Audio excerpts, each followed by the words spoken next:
Aunty আমার একটা জরুরি ফোন আসছে, আমি একটু কথা বলে আসি। এই যে এখানে বেলটা রেখে গেছি, যদি আপনি কিছু লাগে আপনি বেলটা চাপ দিলে হবে, আমি চলে আসবো। তুমি কার সাথে কথা বলবা? আন্টি বাসা থেকে একটা জরুরি ফোন আসছে, কথা বলতে হবে। তুমি তো জানো আমার আম্মার শরীরটা ডে বাই ডে অনেক খারাপ হচ্ছে। তো আমার বন্ধু বান্ধব রিলেটিভ সবাই চাচ্ছে আমি যাতে তাড়াতাড়ি বিয়েটা করি, সেটেল হই। ভালো তো, বিয়ে করে ফেলো। তুমি তো জানো আমি তোমাকে অনেক পছন্দ।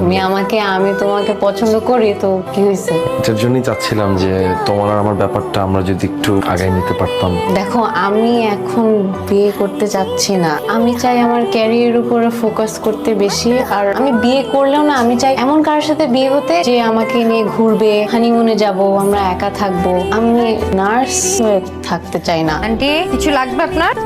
এটা কি করলেন আন্টি? আপনাকে আমি বারবার বলে গেলাম যে এই বেলটা এখানে রেখে গেছি, যদি আপনার কিছু দরকার হয় আপনি বেলটা চাপবেন। কেন চাপলেন না? আপনার কি মনে হয় আপনার মতো একজন বয়স্ক মানুষের বাথরুম ক্লিন করা কি মুখের কথা? লাগবে না তোমার, যাও। আমি চলে গেলে এগুলো ক্লিন কে করবে? আর আপনার ছেলে এসে তো আমার সাথে রাগারাগি